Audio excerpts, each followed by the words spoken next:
दोस्तों स्टडी 91 के online platform में आप सभी का बहुत बहुत स्वागत है। दोस्तों आज आप सभी के समक्ष समीक्षा अधिकारी परीक्षा को ध्यान में रखते हुए जीएस के नए लेक्चर सीरीज को लेकर हाजिर हूं। जी हां दोस्तों, आज हमारा 12वां लेक्चर है।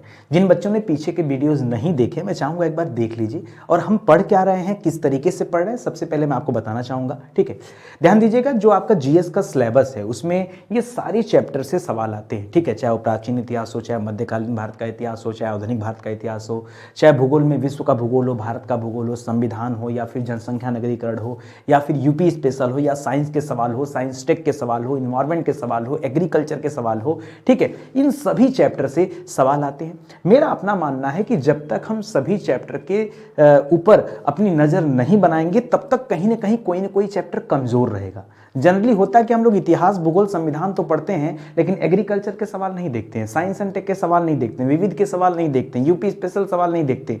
जनसंख्या नगरीकरण आम धारणा है लोगों की कि अंतिम में पढ़ेंगे। ठीक है, ऐसे नहीं काम चलेगा। जब आप डेली पढ़ेंगे, साथ में पढ़ेंगे, सर ये संभव है कि एक दिन में सारे चैप्टर पर नजर रखी जा सके? बिल्कुल संभव है। हमारी टीम की तरफ से दोस्तों बेहतरीन किताब भी लॉन्च की गई आपके समीक्षा अधिकारी परीक्षा के लिए। ठीक है, और आप इन दो किताबों को ले सकते हैं, एक में हिंदी है और एक में जीएस है। बहुत शानदार किताब है और बहुत अच्छी परफॉर्मेंस भी आ रही है इसकी। ठीक है, बच्चे बहुत डिमांड कर रहे हैं, आपके पास भी होगा तो मजा खूब आएगा। ठीक है, चलिए पढ़ना स्टार्ट करते हैं और देखते हैं कि आज इन सवालों पे जो हम चर्चा करने वाले कहाँ पूछे गए थे। बताना चाहूंगा दोस्तों, हम प्री और मेंस दोनों के सवालों को हल करा रहे हैं। ठीक है, ऐसा नहीं खाली प्री पे आपकी पकड़ बने, साथ ही साथ आप मेंस के सवालों को भी देखते चलें। तो प्री परीक्षा में आज 2021 और 2017 के सवालों को देखा जाएगा और मेंस में 2021 के सवाल, 2017 के सवाल, 2016 के सवाल और 2013 के सवाल। कई बार बच्चों के मन में भी आ रहा होगा कि सर ये इतना ईयर आपने क्यों लिख दिया है। ठीक है, देखिए हिस्ट्री से सवाल ज्यादा आते हैं, अब उतने सवाल तो एग्रीकल्चर से आएंगे नहीं। ठीक है, तो जैसे जैसे अब हिस्ट्री से ज्यादा आते हैं तो मान लीजिए हिस्ट्री से 5 सवाल आए तो 5 सवाल में अगर मैं एंशिएंट हिस्ट्री एक दिन दे रहा हूं तो अगले 5 दिनों तक आपको एंशिएंट हिस्ट्री मिलेगा। लेकिन दोस्तों एग्रीकल्चर तो एक ही आएगा ना, इसलिए एग्रीकल्चर में आप अगले ईयर में पहुंच जाएंगे। ठीक है, इस वजह से यहां पर ईयर का डिफरेंस जो है नजर आ रहा है। ठीक है, घबराइए मत, साथ में बने रहिए। स्टडी 91 के प्लेटफॉर्म से अलग अलग विषय के लिए फाउंडेशन कोर्स भी लॉन्च किया गया। ठीक है, यानी मैं कहता हूं कि आप एग्जाम वाइज मत पढ़िए, आप सब्जेक्ट वाइज अपनी तैयारी करिए। एक बार इतिहास पढ़िए समाप्त, एक बार संविधान पढ़िए समाप्त। इस तरीके से जब आप तैयारी करेंगे तो आपको बार बार नहीं पढ़ना पड़ेगा। ठीक है, आपका कॉन्सेप्ट क्लियर होता जाएगा और भारत का कोई भी एग्जाम जो आप देना चाहते हैं वो सारे एग्जाम आप आराम से दे पाएंगे। ठीक है, लेकिन उसके लिए आवश्यक क्या है? आवश्यक है कि एक एक सब्जेक्ट पर आप अपनी बेहतरीन पकड़ बना सके। ठीक है, ये हमारा हेल्पलाइन नंबर है, कॉल करके कांटेक्ट कर सकते हैं कि कब कौन सी बैच दी जा रही है। ठीक है, स्टार्ट करते हैं दोस्तों। सवालों को ध्यान दीजिएगा। मेंस परीक्षा 2017 में पूछा गया सवाल है, मेंस 2017 में पूछा गया सवाल है। सवाल क्या था जरा ध्यान दीजिएगा। आया था सवाल कि गुप्त काल में, अच्छा ये जो सवाल मैं आपको दे रहा हूं ये प्राचीन इतिहास से संबंधित सवाल है। ठीक है, लेकिन गुप्त काल में स्वर्ण मुद्रा को क्या कहा जाता था? किस काल में दोस्तों? गुप्त काल में। ठीक है, गुप्त काल में स्वर्ण मुद्रा को क्या कहा जाता था? करसापड़ कहा जाता था, कारसापड़, या दिनार कहा जाता था, या निष्क कहा जाता था, या सुवर्ण कहा जाता था। ठीक है, किस मुद्रा को? स्वर्ण मुद्रा को, सोने की मुद्रा को। अब जिन्हें नहीं पता होगा वो सोचेगा बच्चा कि शायद सुवर्ण कहा जाता होगा। ठीक है, लेकिन ये ऑप्शन दोस्तों गलत है। ठीक है, पहली बात ध्यान दीजिए, किस काल की बात करा दोस्तों? तो यहां साफ तौर पे लिखा गुप्त काल, और गुप्त काल की स्थापना किसने किया था? श्रीगुप्त ने किया था, आप जानते होंगे। ठीक है, इस काल के कई सारे महान राजा हुए, जैसे चंद्रगुप्त प्रथम हो गए, चंद्रगुप्त द्वितीय, विक्रमादित्य हो गए, आपके समुद्रगुप्त वगैरह हो गए, ऐसे कई सारे राजा, कुमारगुप्त वगैरह हो गए, कई सारे राजा हैं। ठीक है, तो यहां पर याद रखेंगे दोस्तों, यहां जो मुद्रा थी वो कौन सी मुद्रा चलती थी? सोने की मुद्रा को उस जमाने में दिनार कहा जाता था। ठीक है, अच्छा आपने एक सवाल सुना होगा, आप मुझे बताइए 1000 दिनारी किसे कहा जाता है? सवाल आता है परीक्षा में, 1000 दिनारी। ठीक है, 1000 दिनारी किसे कहा जाता है? तो 1000 दिनारी कहा जाता है अलाउद्दीन का एक खास गुलाम था। ठीक है, बताइए उस खास गुलाम का नाम क्या था? अलाउद्दीन खिलजी के गुलाम को कहा जाता है अलाउद्दीन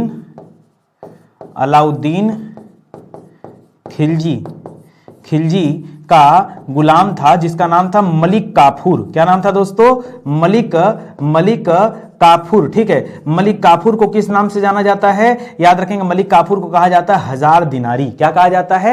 1000 दिनारी। इस सवाल को भी याद रखिएगा, इसे दिनार से याद आ गया तो मैंने बता दिया आपको। ठीक है, बाकी निष्क और कारसापड़ मत करेगा दोस्तों, आपका गलत जवाब हो जाएगा। अभी जो पूछ रहा हो देखिए कि गुप्त काल में जो चांदी की मुद्राएं होती थी, उन चांदी की मुद्राओं को क्या कहा जाता था? चलो सोने को तो कहा जाता था दिनार, चांदी की मुद्रा को क्या कहा जाता था? चांदी की मुद्रा को रुपयक कहा जाता था। क्या कहा जाता था? रुपयक। बाद में ही चल के रुपया बन जाता है। ठीक है, आगे बढ़िए। कह रहा है मौर्य काल में सोने चांदी और तांबे की मुद्राओं को क्या कहते थे। ठीक है, और किस काल की बात कर रहा है, यहां देखिए मौर्य काल की बात कर रहा है। अभी जो सवाल पूछा है गुप्त काल का सवाल है, और ये सवाल किस काल का दोस्तों, ये मौर्य काल का है। तो मौर्य काल में जितनी भी मुद्राएं थी उन सभी मुद्राओं को निष्क नाम देते थे। ठीक है, जितनी भी मुद्राएं थी, चाहे वो सोने की मुद्रा हो, चाहे वो चांदी की मुद्रा हो, चाहे वो तांबे की मुद्रा हो, उन सभी को निष्क कहा जाता था। ठीक है, गुप्त वंश के संस्थापक कौन थे दोस्तों, तो गुप्त वंश के संस्थापक थे श्रीगुप्त। मैं पहले ही आपको बता चुका हूं, श्रीगुप्त। ठीक है, मौर्य काल में चांदी की मुद्रा को क्या कहा जाता था, देखिए गुप्त काल में चांदी की मुद्रा को रुपयक कहा जाता था, उसी तरह से मौर्य काल में चांदी की मुद्रा को क्या कहते थे, इसके कई सारे नाम थे। कई बार दोस्तों इसे पड़ कहा जाता था, कई बार दोस्तों इसे कारसा पड़ कहा जाता था। क्या कहा जाता था, कारसा पड़ कहा जाता था। और कई बार इसे सतमान कहा जाता था। क्या कहा जाता था, सतमान। बहुत अच्छा सा सवाल है, हो सकता है आयोग अगली बार आपसे ये वाला सवाल पूछ दे। यहां पर हम ऐसे क्यों पढ़ा रहे हैं, इसका रीजन ये है कि प्रीवियस ईयर पेपर के साथ साथ एक तरह से आपका मॉक टेस्ट कंप्लीट हो रहा है। ठीक है, ये साथ साथ आप मॉक टेस्ट भी पढ़ते चल रहे हैं। कहने का मतलब क्या है, देखिए अभी तो हम प्रीवियस ईयर पेपर पढ़ रहे हैं। ठीक है, कि प्रीवियस ईयर में ये सवाल पूछा, अगली बार आपसे आयोग क्या पूछ सकता है, ये पूछ सकता है। ठीक है, ये तो प्राचीन इतिहास की बात कर रहे हैं। आगे बढ़ी, मध्यकालीन भारत के इतिहास से संबंधित सवाल देखते हैं। ठीक है, सवाल क्या लिखा है, पढ़िएगा। ये देखिए मेंस परीक्षा 2017 में पूछा गया सवाल है, सूची को सुमेलित करना है। कौन सा युद्ध कब हुआ था, ये आपको बताना है। चंदावर का युद्ध कब होता है दोस्तों, 1194 ईस्वी में चंदावर का युद्ध लड़ा गया है, जो सबसे आसान है। इसके बाद दोस्तों अगला जो आपको आसान लगता है वो है तालीकोटा का युद्ध। तालीकोटा का युद्ध दोस्तों 1565 में हुआ है। ये तैमूर का आक्रमण 1398 में हुआ है। घाघरा के युद्ध दोस्तों 1529 में हुआ है। तो जो मैचिंग बन रहा है, क्या बन रहा है, 2-1-4-3, 2-1-4-3 ही तो मैचिंग बना है। ढूंढ लीजिए 2-1-4-3 कहां पर है, तो ऑप्शन नंबर डी में देखिए 2-1-4-3 मैच कर रहा है, इस वजह से ऑप्शन सही हो जाएगा। अच्छा, आपके मन में भी एक सवाल पैदा हो गया, सर ये तो ठीक है कि चंदावर का युद्ध 1194 में हुआ था, लेकिन सर ये किसके बीच लड़ा गया था। बढ़िया सवाल, आइए देखते हैं। तो चंदावर का युद्ध दोस्तों लड़ा गया था मोहम्मद गौरी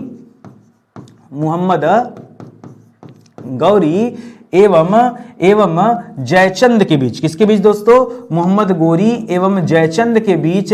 जयचंद्र नहीं होता, जयचंद है। ठीक है, जयचंद के बीच दोस्तों यह युद्ध हुआ था 1194 ईस्वी में। ठीक है, इसको याद रखिएगा। अगला सवाल, तैमूर का आक्रमण दोस्तों कब हुआ था, तो तैमूर का आक्रमण क्या दोस्तों, तैमूर लंग ने भारत पर हमला किया था। ठीक है, तैमूर लंग ने भारत पर हमला किया था, और कब किया था, 1398 ईस्वी में किया था।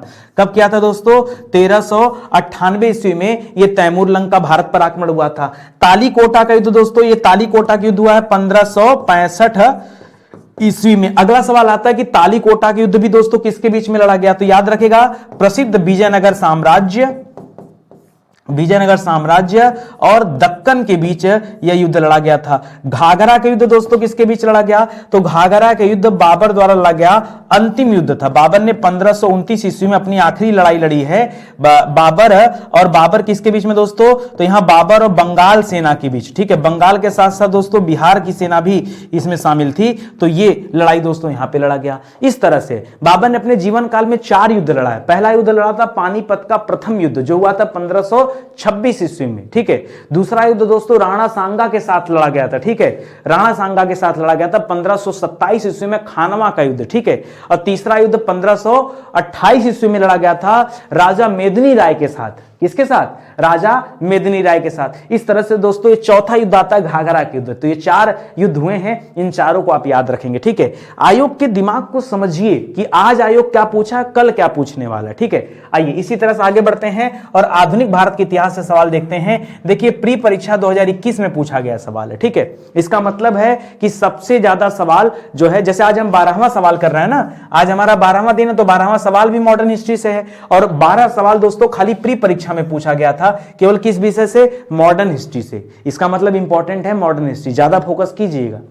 आगे बढ़िए, सवाल दे रहा दोस्तों कि ब्रिटिश उपनिवेशवाद के विरुद्ध भोजपुरी में लोकप्रिय कविता फिरंगिया लिखने वाले कवि का नाम क्या था। एक कविता बड़ी फेमस रही दोस्तों जिसका नाम है फिरंगिया। ये कविता किसने लिखा था। अब यहां जितने भी नाम मिल रहे हैं सब आपको नए मिल रहे हैं। हमारा जीवन तो रविन्द्रनाथ टैगोर, बंकिम चंद्र चटर्जी को पढ़ने में चला गया। हमने कभी सोचा नहीं कि फिरंगिया नामक कविता दोस्तों लिखा किसने। आज याद रखे, इसे लिखा मनोरंजन सिंह ने। किसने लिखा दोस्तों, मनोरंजन प्रसाद सिंह ने लिखा है। आज के बाद मत भूलिएगा, फिरंगिया लिखने वाले कवि का नाम क्या था दोस्तों?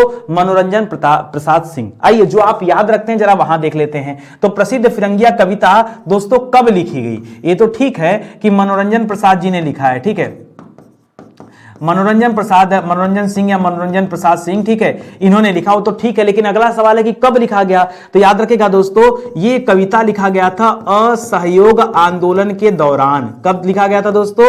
जब भारत में असहयोग आंदोलन चल रहा था तब लिखा गया था। अब अगला सवाल फिर से आ गया, सर ये असहयोग आंदोलन कब चल रहा था? सवाल से सवाल बनाना आप सीखिए। तो 1 अगस्त 1920 को असहयोग आंदोलन शुरू हुआ था। जिस दिन यह असहयोग आंदोलन स्टार्ट हुआ ना, उसी दिन बाल गंगाधर तिलक जी की मृत्यु हो गई। ले बाप रे, अब क्या हुआ? ठीक है, तो आप इतिहास के पन्नों पर आइए तो मजा खूब आएगा, ठीक है, ऐसे पढ़ेंगे तो नहीं आनंद आएगा जब इतिहास पढ़ेंगे। आइए मॉडर्न हिस्ट्री का बैच मैंने लॉन्च किया, एक बार पढ़ के देखिए। ऐसी मॉडर्न हिस्ट्री आप कहीं नहीं पाएंगे, चाहे लाखों रुपया फीस भर देंगे लेकिन नहीं मिलेगा, ठीक है।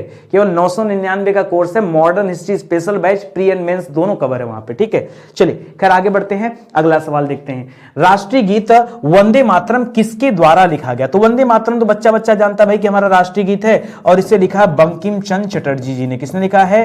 बंकिम चंद्र चटर्जी जी ने, ठीक है। चटर्जी भी आता है, कहीं कहीं पर चट्टोपाध्याय भी आ जाता है, तो घबराएगा मत, टाइटल है बंगाल की। वंदे मातरम दोस्तों कहां से लिया गया है? तो ये लिया गया दोस्तों आनंद मठ से। कहां से लिया गया है? ये आनंद मठ से लिया गया है। और आनंद मठ में दोस्तों किसका वर्णन मिलता है? तो आनंद मठ में वर्णन मिलता है सन्यासी विद्रोह का। किसका वर्णन मिलता है? सन्यासी विद्रोह का वर्णन मिलता है, ठीक है। इस तरह से एक से बढ़कर एक सवाल आपसे परीक्षा में पूछे जाते हैं। मजा तो खूब आ रहा होगा, ऐसे जोड़ जोड़ के पढ़ने का अपना मजा है, ठीक है। क्या बताए क्या मजा है, वाचिंग देखिए फिर पता चलेगा क्या मजा है। हमें भी लगता है कि लोगों का पढ़ने में मन नहीं रह गया, ठीक है, और अब उस लेवल के बच्चे भी नहीं रह गए हैं उतने ज्यादा जागरूक, जिनको पढ़ाओ कायदे से तो मजा है। पहले की बात कुछ और थी, ठीक है।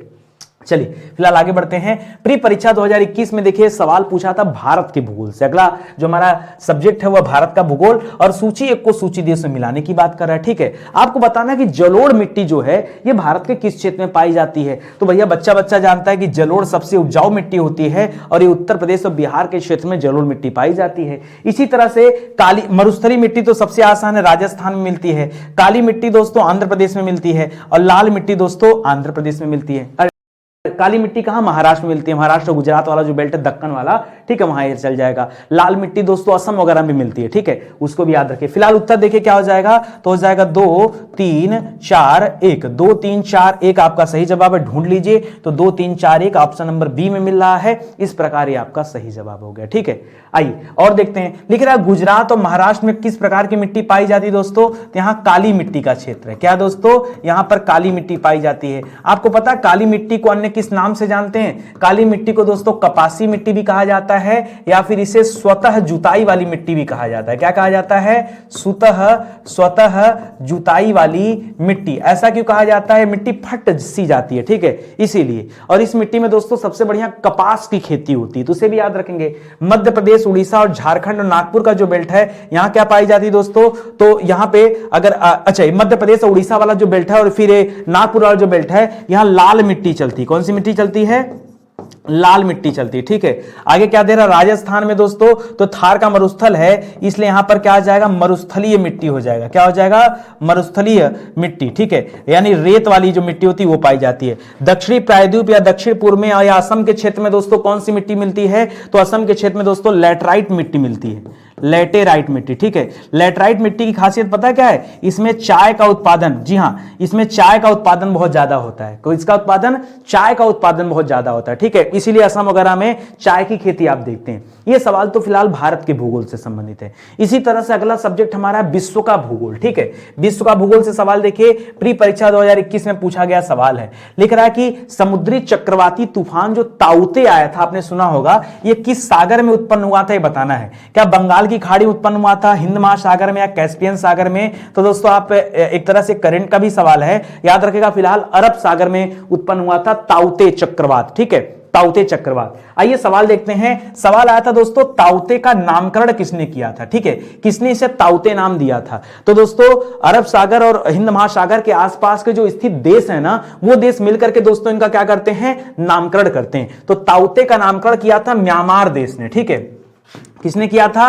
म्यांमार देश ने इसका नामकरण किया था। और ताउते का जो अर्थ है वो अर्थ आपको पूछता है परीक्षा में, तो याद रखेगा इसका अर्थ है शोर मचाने वाली छिपकली। क्या है दोस्तों? शोर मचाने वाली छिपकली। ठीक है, ये आप याद रखेंगे। ठीक है, किसने नामकरण किया था दोस्तों? तो म्यांमार देश ने किया था। लिख रहा उष्णकटिबंधीय चक्रवातों की उत्पत्ति कहां पर होती है? तो जो उष्णकटिबंधीय चक्रवात होते हैं इनकी खासियत होती है कि ये कर्क रेखा से लेकर के मकर रेखा के बीच में इनकी उत्पत्ति होती है, कर्क से मकर के बीच में। और कर्क रेखा कितने डिग्री पर है दोस्तों? तो 23.5 डिग्री उत्तरी अक्षांश रेखा को कर्क रेखा कहते हैं और 23.5 डिग्री दक्षिणी अक्षांश रेखा को क्या कहते हैं? मकर रेखा कहते हैं। इन्हीं के बीच का जो बेल्ट है, ठीक है, उसमें जो जो चक्रवात आते हैं उन्हीं को क्या कहते हैं? उष्णकटिबंधीय चक्रवात कहा जाता है। ठीक है, अगला सवाल, चक्रवात की तीव्रता दोस्तों किससे मापी जाती है? बच्चा जानता है कि जब कभी भूकंप वगैरह आता है तो भूकंप की तीव्रता किससे मापी जाती है दोस्तों? तो आप कहते हैं सिस्मोग्राफ से। ठीक है, किससे मापी जाती है?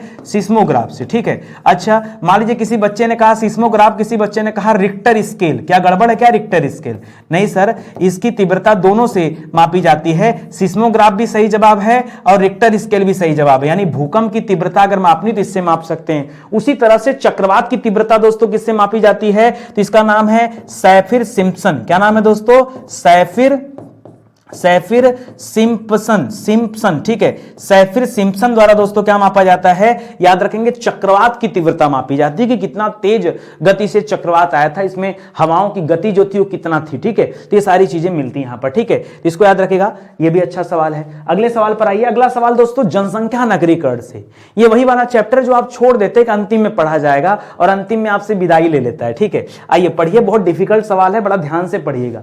लिखा है सवाल कि 2011 की जनगणना के अनुसार, वैसे भी 2011 के बाद से जनगणना अपडेट हुआ नहीं है, इस वजह से हम इसे देख रहे हैं और इस साल में यही आया था। 2017 के हिसाब से देखेंगे तो नई जनगणना हुई नहीं थी।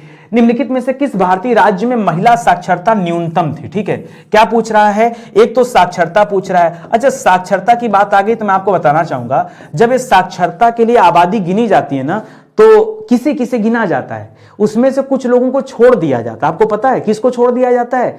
जिनकी उम्र नहीं, अवस्था लिखिए। ठीक है, जिनकी अवस्था 7 वर्ष से कम होती है उन्हें छोड़ दिया जाता है, उन्हें काउंट नहीं किया जाता है। वैसे अपने देश में साक्षर किसे कहा जाता है? जो अपना नाम लिख ले और पढ़ ले, वही साक्षर है बस। ठीक है, जिसको लिखना और पढ़ना आता हो वही क्या है? वही साक्षर माना जाता है। ठीक है, तो यहां पर दोस्तों लेकिन एक कंडीशन है कि 7 साल से कम के जो लोग हैं उनको नहीं काउंट किया जाता है।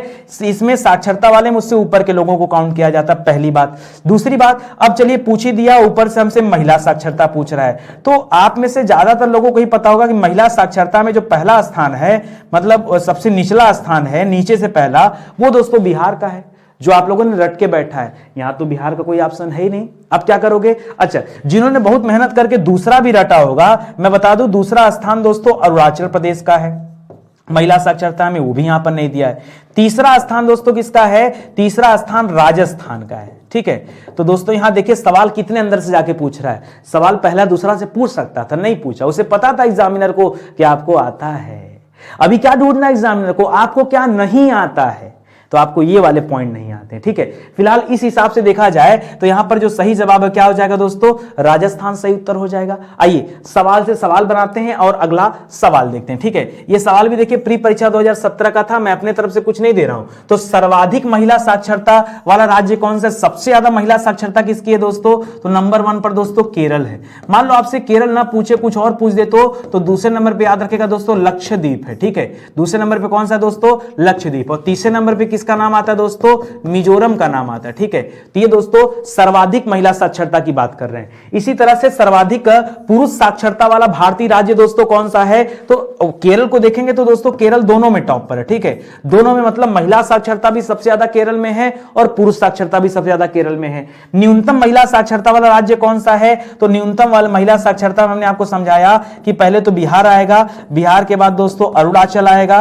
और अरुणाचल के बाद कौन सा आएगा? राजस्थान आएगा। तो इसको आप याद रखेंगे। ठीक है, भारत में महिला साक्षरता दर कितनी है? संपूर्ण भारत की महिला साक्षरता दर की बात कर रहा है तो याद रखेंगे 64.6%। कितनी है दोस्तों? 64.6% है। अच्छा, कुछ बच्चों के दिमाग में आ गया होगा कि सर उत्तर प्रदेश का तो आपने नहीं बताया। उत्तर प्रदेश का नोट कर लो, 57.18%। कितना? 57.18%। ये उत्तर प्रदेश के महिला साक्षरता दर की हम बात कर रहे हैं। ठीक है, तो ये सब याद रखेंगे। अच्छा सवाल है और इसी तरह से सवाल आते हैं। रेगुलर पढ़ने की जरूरत है, तभी कुछ हो सकता है, अन्यथा फिर कुछ होगा नहीं। ठीक है, चलिए प्री परीक्षा 2021 में पूछा गया सवाल है और राज्य व्यवस्था, भारतीय संविधान एवं राज्य व्यवस्था से संबंधित सवाल दे रहा है। लिख रहा है भारतीय संविधान के किस अनुच्छेद के अंतर्गत अंतरराष्ट्रीय समझौतों को प्रभावी बनाने हेतु संसद राज्य सूची के विषय पर क्या कर सकती है? कानून बना सकती है। देखो, भारत के जो मिनिस्टर हैं या भारत के राष्ट्रपति, प्रधानमंत्री किसी दूसरे देश में गए, बढ़िया बढ़िया डीलिंग करके चले आए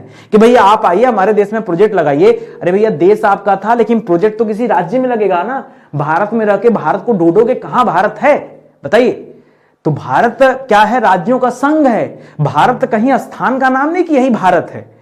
संपूर्ण भारत अपने आप में भारत है, लेकिन अगर कोई पर्टिकुलर प्लेस ढूंढोगे तो नहीं मिलने वाला। आपको मिलेगा क्या? नहीं मिलेगा। ये आपको ध्यान रखना है। अब मामला क्या हुआ कि वहां से डीलिंग करके तो चले आए। अब चले आए तो भाई किस राज्य में किसकी सरकार है, कौन लगाने देगा नहीं लगाने देगा, इसीलिए मामला फंसता है कि राज्य सूची के विषय पर अब जो है संसद अपना कानून बनाती है और यहां पर किस अनुच्छेद के तहत यह काम होता है, यही आपसे सवाल किया है। तो अनुच्छेद 252 के तहत होगा, 249 के तहत होगा, 250 के तहत होगा, 253 के तहत होगा, ये सब बताना है आपको। ठीक है, फिलहाल ये जो बात संबंधित है दोस्तों, ये अनुच्छेद 253 से संबंधित है। ठीक है, कि उस समय संसद क्या करेगी? राज्य सूची पर कानून बनाएगी। बात खत्म। भाई संसद को ही देखना है। ठीक है, अंतरराष्ट्रीय समझौतों की बात है, इसलिए 253 कर लेंगे। आइए और भी चीजें बताता हूं। लिख रहा है 2 या 2 से अधिक राज्यों के विधानमंडल एक संकल्प पारित करके संसद से राज्य सूची के विषय पर कानून बनाने का स्वयं अनुरोध कर सकते हैं। ये बातें दोस्तों कहां लिखी गई है? तो ये बातें लिखी गई है अनुच्छेद 252 में।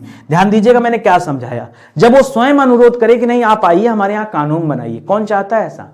हर राज्य तो चाहता है कि पावर हमारे मुट्ठी में हो। हम पावर संसद को क्यों दे दें? क्यों संसद आके कानून बनाएगी? हम अपना कानून स्वयं बना लेंगे। लेकिन यहां पर क्या है, जब वो स्वतः बुला लें तब ये 252 की स्थिति बन जाती है। संसद किस अनुच्छेद के तहत राज्य सूची के विषय पर कानून बना सकता? अगर ये पूछे, खाली डायरेक्टली आपसे पूछे कि किसके तहत ये कानून बना सकते हैं, पावर दी कहां गई है, तब आप बताएंगे दोस्तों अनुच्छेद 249। सर ये जो अनुच्छेद 250 दिया सर, इसकी चर्चा आपने नहीं किया। कोई दिक्कत, कोई लड़ाई झगड़ा था क्या आपका? नहीं भाई, ये अनुच्छेद 250 का संबंध है आपातकाल के दौरान। ठीक है, ये स्थिति कब बताता है दोस्तों? ये आपातकाल के दौरान की बात करता है। ठीक है, तो आपातकाल के दौरान, ठीक है, आपातकाल के दौरान जाहिर सी बात है जब देश में आपातकाल लगा है तब दोस्तों राज्य सूची पर कानून कौन बनाएगा?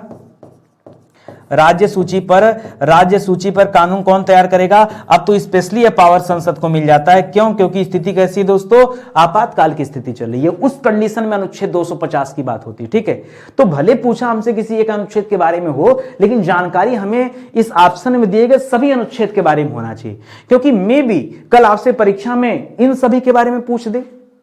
अच्छा, ये सीरीज कैसा लग रहा है बताइएगा जरूर से। ठीक है, क्योंकि मुझे काफी दिनों बाद कुछ अच्छा लग रहा है कि मतलब मैं कुछ अच्छा पढ़ा रहा हूं। जब मैं कभी हिंदी पढ़ाता हूं ना तो बोरियत सा लगता है, मतलब जरूरत से ज्यादा आसान हो गया है।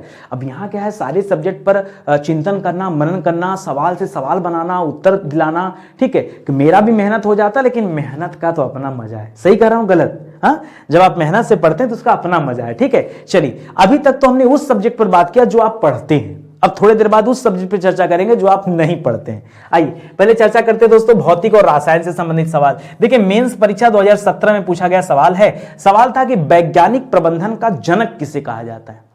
100 बार सर किताब पढ़ा, ये प्रश्न कहीं मिला नहीं हमें, और यही प्रश्न आयोग ने ठोक दिया। अब बताइए क्या किया जाए? पढ़ना तो पड़ेगा। और आयोग ने 4 ऑप्शन और दे दिया खतरनाक टाइप का। अब ढूंढे तो ढूंढे क्या? वैज्ञानिक प्रबंधन का जनक किसे कहा जाता है? तो कहा जाता है दोस्तों FW टेलर को। किसे कहा जाता है? फिलहाल, ठीक है, फिलहाल टेलर साहब को क्या कहा जाता है? वैज्ञानिक प्रबंधन का जनक कहा जाता है। अब जो बाकी के लोग हैं जरा उनके बारे में समझिए। लिख रहा है व्यावसायिक प्रशासन के सामान्य सिद्धांत को किसने विकसित किया? व्यवसाय यानी बिजनेस के बारे में। ठीक है, इन्होंने जो कुछ बताया है बिजनेस के बारे में बताया। मैं किसकी बात कर रहा हूं दोस्तों? मैं हेनरी फ्योल की बात कर रहा हूं। किसकी बात कर रहा हूं? मैं हेनरी फ्योल की बात कर रहा हूं। इन्होंने सब कुछ बिजनेस के बारे में बताया है। एल्टन मायो ने किस सिद्धांत को प्रतिपादित किया, जो ऑप्शन नंबर बी में दे रहा है, एल्टन मायो, इन्होंने कौन सा सिद्धांत दिया है? तो इन्होंने दोस्तों लोक प्रशासन के संबंध में मानवीय सिद्धांत दिया है। किस संबंध में दोस्तों? लोक प्रशासन के संबंध में क्या सिद्धांत दिया दोस्तों? लोक प्रशासन के संबंध में मानवीय संबंधनात्मक सिद्धांत, ठीक है, इन्होंने प्रतिपादित किया है। विश्व का पहला मानव से मानव हृदय प्रत्यारोपण, दोस्तों ये तो सुना था कि एक व्यक्ति के शरीर से ब्लड निकालकर किसी दूसरे व्यक्ति के शरीर में प्रवेश करा दिया जाए, ये तो सर आसान है, लेकिन ये नहीं सुना था कि हार्ट का भी ट्रांसप्लांट हो सकता है। ठीक है, मतलब एक आदमी के हृदय को किसी दूसरे व्यक्ति के हृदय की जगह दोस्तों प्रत्यारोपित किया जा सकता है। मतलब ये तो सर गजब की टेक्निक है। किसने किया था? तीसरे नंबर पे है चेस्टन बर्नार्ड। क्या नाम दोस्तों? चेस्टन बर्नार्ड इनका नाम है, याद रखेंगे सर, गजब का मतलब जबरदस्त। ठीक है, इन छिपे हुए लोगों में भी दोस्तों एक एक सवाल थे जो मैंने आपको दे दिया। ठीक है, चलिए आगे बढ़ते हैं, अगला सवाल देखते हैं। अगला सवाल दोस्तों जाहिर सी बात है जीव विज्ञान से संबंधित सवाल है और ये प्री परीक्षा 2021 का सवाल है। सवाल क्या था कि निम्नलिखित खाद्य पदार्थों में से कौन सा सभी आवश्यक एमिनो अम्ल का सर्वोत्तम स्रोत है? अब जिसने देखा केला तो हमको लगता है कम बच्चों ने किया होगा। ठीक है, केला तो नहीं, लेकिन जो कहानी आके फंस गई वो दाल, अंडा और मछली पे आके फंस गई, क्योंकि हमने जनरली जो पढ़ा हुआ है कि सबसे ज्यादा प्रोटीन कहां होता है? दाल में। हाँ ठीक है, प्रोटीन होता है, लेकिन यहां पर एमिनो अम्ल की बात कर रहा था, तो यहां पर दाल न कीजिएगा, यहां पर मछली भी मत कीजिएगा। यहां जो सही उत्तर दोस्तों वो है अंडा। अंडा एकमात्र ऐसा पदार्थ है, आप कह सकते हैं एकमात्र ऐसा स्रोत है जिसमें लगभग हमारे मानव शरीर के लिए आवश्यक सभी प्रकार के एमिनो अम्ल दोस्तों जो जरूरी हैं वो सभी के सभी मिल जाते हैं। आपको कहां पर? अंडा में मिल जाते हैं। ठीक है, अंडे में, तो इसको भी याद रखेगा। मछली में सबसे अधिक कौन सा विटामिन पाया जाता है? तो अगर विटामिन की बात करेगा तो सीधा सीधा बताएगा कि मछली में पाया जाता है विटामिन डी। ठीक है, या फिर दोस्तों यहां पर एक शब्द याद रखेगा, ओमेगा। ओमेगा का नाम सुना आपने? जी हां, नहीं सुना है? चलिए, ओमेगा 3 का नाम सुना होगा दोस्तों। ओमेगा 3 एक विशेष प्रकार का फैट होता है, ठीक है, जो मछलियों के चर्बियों में पाया जाता है, तो इसे भी आप याद रखेंगे। ठीक है, तो मछली के कहां पर दोस्तों जो चर्बी होता है ना, उसमें एक स्पेशल फैट मिलता है। ठीक है, उसी को ओमेगा 3 कहते हैं, तो याद रखेंगे। प्रोटीन का निर्माण दोस्तों किससे होता है? जो शरीर के लिए आवश्यक प्रोटीन होते हैं ये किससे बनते हैं दोस्तों? तो ये प्रोटीन बनते किससे? ये अमीनो एसिड से ही बनते हैं, या अमीनो अम्ल जो है दोस्तों एमिनो अम्ल से बनते हैं। ठीक है, अनाज में पाया जाने वाला प्रोटीन कौन सा है? अनाज में कौन सा प्रोटीन मिलता है? तो अनाज में ग्लूटीन मिलता है। क्या मिलता है दोस्तों? ग्लूटीन। जैसे सवाल आता है कि गेहूं में क्या पाया जाता है, कौन सा प्रोटीन पाया जाता है, तो गेहूं में ग्लूटीन नाम का प्रोटीन पाया जाता है। ठीक है, इसी तरह तमाम चीजें हैं, जैसे दूध का सफेद रंग केसिन के कारण होता है, दूध में पाया जाने वाला प्रोटीन कैरोटीन होता है। ठीक है, ये सब अलग अलग सवाल हैं, आप पढ़ते होंगे, बायोलॉजी नहीं पढ़ा। देखिए, स्टडी 91 के प्लेटफॉर्म पर बहुत कुछ पढ़ाया गया। हम औरों की तरह नहीं है जो खाली बातचीत करते हैं, यहाँ पे क्लासेस दी जाती हैं और एक एक क्लास का अपना मूल्य है, आपके लिए तो बहुमूल्य है। ठीक है, तो आप आइए जुड़िए हमारे साथ। जो पुरानी क्लासेज है प्लेलिस्ट में जाके देखिए। आप क्यों इंतजार करते हैं कि नितिन सर नए नए वीडियोस देते जाएंगे? ठीक है, बहुत मेहनत करके पीछे, अरे पूरा फिजिक्स पढ़ा दिया गया, पूरा केमिस्ट्री पढ़ा दिया गया, फ्री में तो एक बार पढ़ लो। अच्छा लगेगा तो पेड ज्वाइन करना, नहीं अच्छा लगेगा छोड़ देना। फ्री में तो ट्राई कर सकते हो ना, तो प्लेलिस्ट में जाके देखने वाली बातें। यहाँ पे दोस्तों मैं ये बताना चाह रहा हूँ कि स्टडी 91 के प्लेटफॉर्म से ये 2 किताबें हम लोगों ने लॉन्च किया है, आपकी समीक्षा अधिकारी के लिए विशेष किताब है। एक बार लेके देखो, फिर मार्केट में जिस किताब से कंपेयर करना होगा कर लेना, कोई दिक्कत नहीं है। ठीक है सर, कैसे लिया जाए? नंबर नोट करना 635000 9191 बोले तो स्टडी 91। ठीक है, तो याद रखेगा 9191 इस नंबर पर दोस्तों आप व्हाट्सएप एक मैसेज दीजिए, आप चाहते क्या है, बाकी चाहत हम पूरी कर देंगे। ठीक है, चलिए आगे बढ़ते हैं, अगला सवाल देखते हैं। अगला सवाल दोस्तों अर्थशास्त्र से संबंधित। अरे सर क्या बताएं, कोई सब्जेक्ट अगर नहीं आता समझ में तो ही इकोनॉमिक्स है। भाई मेरे प्रिय सब्जेक्ट को आप लोग मजाक में उड़ा दे रहे हो। चलो मैं दिखाता हूं आपको जज्बा। लिख रहा है कि भारत में कृषि उत्पादन व्यापार वाणिज्य बिल 2020। सर ये तो वही वाला बिल है जो इतने दिन से किसान जो है बैठे थे मैराथन पे नहीं बैठे थे सर, मैराथन तो दौड़ने को कहा जाता है, यार उनकी बैठने की मैराथन चल रही थी कि कितना लंबा बैठ सकते हैं। लेकिन खैर उन्होंने जिस कार्य को ठाना वो करके दिखा दिया, यानी सरकार को बैकफुट होना पड़ा इस बिल पर। चलिए लिखा है कृषि उत्पाद व्यापार और वाणिज्य बिल 2020 में निम्नलिखित से किसका उल्लेख नहीं किया गया? कौन सी बात पे चर्चा नहीं हुई है? तो दोस्तों ये आवश्यक, अच्छा एक अधिनियम था दोस्तों पुराने समय, आवश्यक वस्तु अधिनियम 1955 था शायद, ठीक है, एक बार आप चेक कीजिएगा, ठीक है। तो दोस्तों उससे संबंधित कुछ चीजों को यहां रखा गया था।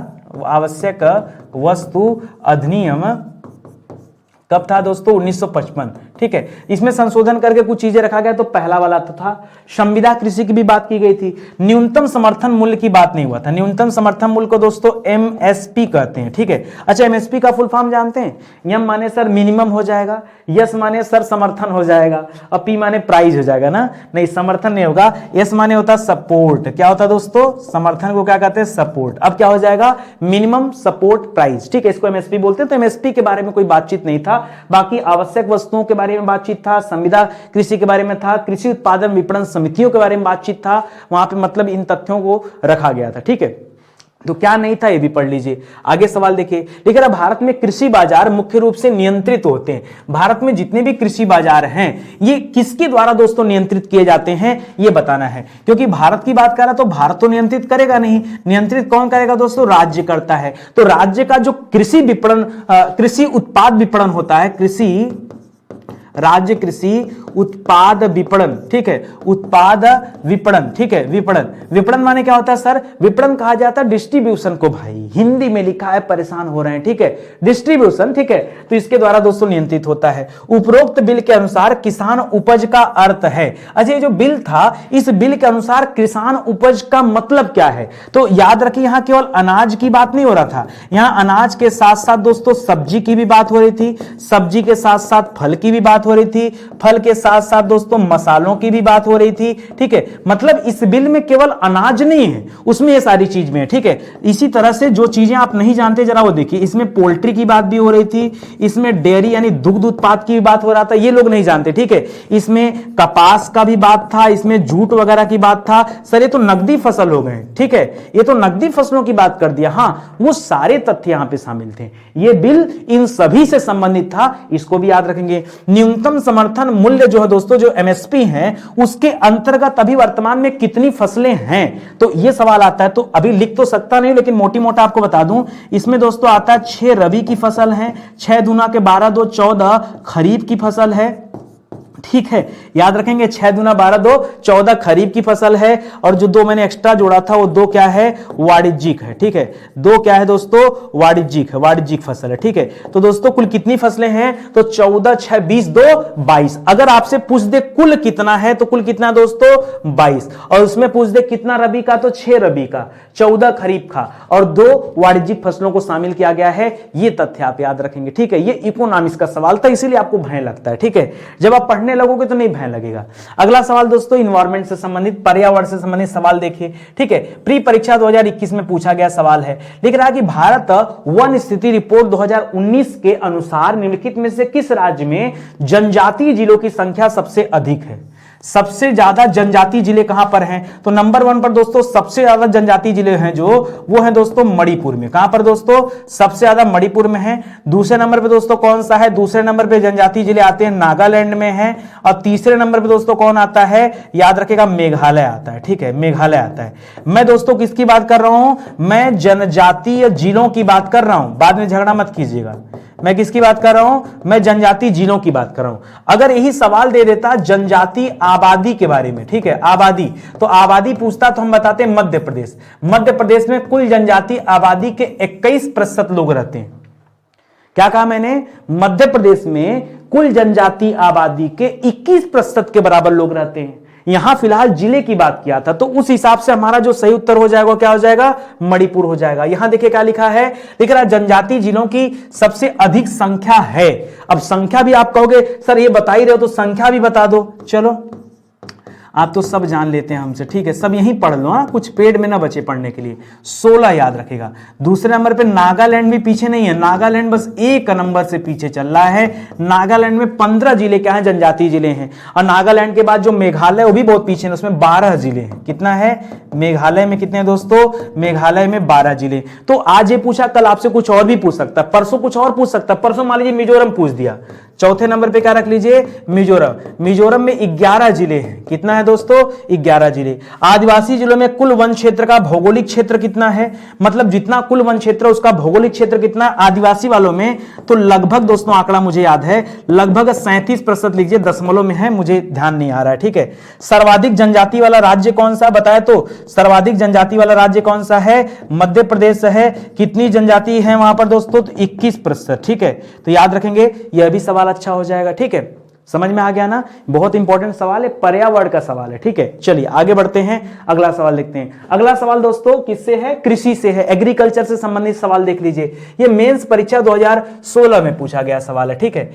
निम्नलिखित में से कौन से सूक्ष्म जीव जैव उर्वरक के रूप में प्रयोग किए जाते हैं, क्या जीवाणुओं का प्रयोग होता है, नहीं। विषाणुओं का प्रयोग होता है, नहीं। कवक का, नहीं। प्रोटोजोआ का, नहीं। साइनोबैक्टीरिया का प्रयोग दोस्तों किसके रूप में होता है, याद रखेगा, जैव उर्वरक के रूप में होता है, ठीक है, ये होता है। अच्छा सर, बैक्टीरिया का यूज उसमें करते हैं, जैसे धान वन के खेत में दोस्तों जो नील हरी शैवाल देखते हैं वो भी एक तरह से बैक्टीरिया है, ठीक है, वो भी है। आपने एजोला बैक्टीरिया, एजोला का नाम सुना होगा, वो भी दोस्तों साइनोबैक्टीरिया का रूप है, ठीक है, तो इसको ध्यान रखें। लिख रहा है बैक्टीरियल जैव उर्वरक के उदाहरण एक दो सर दे दीजिए तो अच्छा हो जाए, ताकि हमें क्लियर हो जाए कि कौन कौन से होते हैं। जैसे आपने नाम सुना होगा दोस्तों राइजोबियम का, सुना है कि नहीं, राइजोबियम। राइजोबियम किसका उदाहरण अगर कभी परीक्षा में पूछे तो क्या बताएंगे, ये बैक्टीरियल जैव उर्वरक का एग्जांपल है। इसी तरह से जो भी आपको मैंने बताया एजेटोबैक्टर, क्या बताया, एजेटोबैक्टर, ठीक है, एजेटोबैक्टर भी किसका उदाहरण है, वो भी इसी का उदाहरण है। इसी तरह से एजोला किसका उदाहरण है, वो भी इसी का उदाहरण है, एजोला, ठीक है। एजोला स्प्रिंग किसका उदाहरण है, वो भी इसी का उदाहरण है। कवक संबंधी जो जैव उर्वरक होते हैं, जैसे आज तो आपसे जीवाणु संबंधित पूछ दिया, क्या दिया, सूक्ष्म जीव, और किससे संबंधित दोस्तों ये हैं, ये जीवाणु से संबंधित है। कल आपसे पूछ दे, अच्छा विषाणु तो कभी भी नहीं हो सकता, ठीक है। कवक से संबंधित कुछ जैव उर्वरक पाए जाते हैं, जिसमें से एक का नाम मैं बता दे रहा हूं, माइकोरिजा, माइकोरिजा याद रखेगा दोस्तों, अच्छा है। शैवाल संबंधी जैव उर्वरक का उदाहरण है। शैवाल संबंधी जैव उर्वरक में कौन आते हैं, तो इसमें दोस्तों सॉरी एजोला को यहां रखिएगा, ठीक है। एजोला जो आता है वो शैवाल में आता है, यहां मत रखिएगा, ठीक है। और इसके साथ साथ जो नील हरित शैवाल होते हैं वो भी दोस्तों यहीं पर आते हैं, नील हरित शैवाल, ठीक है, नील हरित शैवाल। तो ये शैवाल संबंधी क्या है, जैव उर्वरक के नाम है। ऐसे कभी कभी बाइफरकेट करके भी चीजें पूछता रहता है परीक्षा में, तो उसको भी आप याद रखें, ठीक है। आगे बढ़ा जाए, चलिए अगला सवाल देखते हैं। अगला सवाल दोस्तों साइंस टेक से संबंधित है, विज्ञान एवं प्रौद्योगिकी से संबंधित सवाल। देखिए मेंस परीक्षा 2013 में पूछा गया सवाल है कि घरेलू ईंधन के रूप में प्रयुक्त एलपीजी जो होता है, एलपीजी का फुल फॉर्म क्या होता है दोस्तों, तो एल मींस क्या हो जाता है दोस्तों, लिक्विड हो जाता है, क्या हो जाता है, लिक्विड पेट्रोलियम गैस, ये तो सुना होगा। इस एलपीजी में दो चीजें होता है, एक तो होता है दोस्तों ब्यूटेन, क्या क्या होता है, ब्यूटेन। दूसरा होता है दोस्तों प्रोपेन। तो चलो प्रोपेन का ऑप्शन तो नहीं दिया परीक्षा में, लेकिन ब्यूटेन का दिया है। इस वजह से दोस्तों एलपीजी में क्या हो जाएगा, ब्यूटेन, यानी ऑप्शन नंबर डी जो है सही जवाब हो जाएगा। यहां क्या दिया है, घरेलू ईंधन के रूप में एलपीजी में क्या होता है दोस्तों, तो बताया तो एलपीजी में प्रोपेन होता है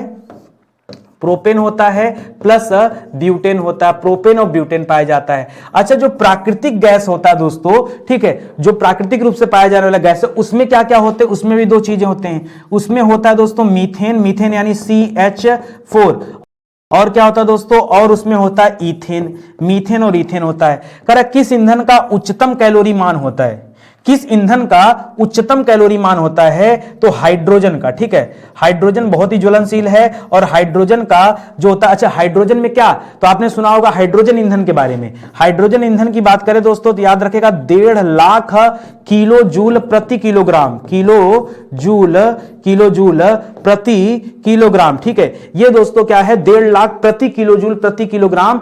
दोस्तों याद रखेंगे ये क्या होता है, ये उसका मान है, ये भी परीक्षा में आता रहता है, ठीक है। और सर्वाधिक या सर्वोच्च कैलोरी मान वाला जो ईंधन है कौन सा है, तो हाइड्रोजन ईंधन है, ठीक है। अभी गवर्नमेंट इस पे काम कर रही है कि किस तरह से हाइड्रोजन एनर्जी को हम यूज कर सकते हैं, ठीक है। आगे बढ़िए, मेंस 2021 का सवाल है और ये यूपी स्पेशल का सवाल है। निम्नलिखित में से एक शहर को स्वच्छ सर्वेक्षण 2021 में उत्तर प्रदेश में कचरा मुक्त शहर की श्रेणी में दोस्तों स्टार रेटिंग से सम्मानित किया गया। भाई कचरा मुक्त, वो भी उत्तर प्रदेश में, क्या बात कर रहे हैं। तो किसकी बात कर रहे हैं? अलीगढ़, गोरखपुर। अब सोचेंगे कि योगी जा के एरिया है, गोरखपुर कर लें या फिर प्रयागराज कर लें, बड़ी सफाई हो गई, या ये जो है जापान बन रहा वाराणसी, क्योटो, तो इसको कर ले। नहीं, यहां अलीगढ़ याद रखिएगा। कचरा मुक्त वाली श्रेणी में किसका नाम आ गया? अलीगढ़। जितने बच्चों ने तुक्का लगाया होगा जिंदगी नष्ट हो गई होगी तुक्का वालों की, ठीक है। अलीगढ़ सही जवाब है। अब लगे गूगल सर्च करने, कर लो भैया, कर लो, जरूरी गूगल सर्च करना, ठीक है। आगे आ जाओ। उत्तर प्रदेश के किस शहर को नंबर 1 बेस्ट गंगा टाउन का पुरस्कार मिला? हाँ, गंगा का नाम अगर कहीं लिखा है तब हम सीधा वाराणसी जवाब देंगे, ठीक है। तो मेरा तरीका है। उत्तर प्रदेश के किस शहर को फास्टेस्ट मूवर बिग सिटी की तरफ बढ़ता हुआ, ठीक है, बड़ा शहर बन रहा है, दिल्ली के करीब मेरठ है, दिल्ली के करीब में मेरठ है, उसका नाम दोस्तों यहां पर है। स्वच्छ सर्वेक्षण में किस नगर निगम को पहला स्थान मिला? उस नगर निगम का नाम बताइए। तो दोस्तों लखनऊ को मिला, ठीक है। वो भी कब? स्वच्छ सर्वेक्षण 2021 की बात कर रहे हैं, उस दौरान लखनऊ नगर निगम को पहला स्थान मिला था, ठीक है। तो दोस्तों स्वच्छता सर्वेक्षण का रिपोर्ट पढ़ते रहिए, इंपॉर्टेंट है, परीक्षा में सवाल आता है। वन रिपोर्ट पर भी ध्यान दीजिएगा, वहां से भी सवाल आता है। ये सब हम देखते चल रहे हैं ना, बार बार यहां से सवाल मिलते हैं। अगला देखिए, विविध, आखिरी आपका सवाल आ रहा है विविध वाले चैप्टर से, मिसलेनियस से। ये अप्रैल 2021 में पूछा गया सवाल है। लिख रहा है जिबूती आचार संहिता संबंधित है।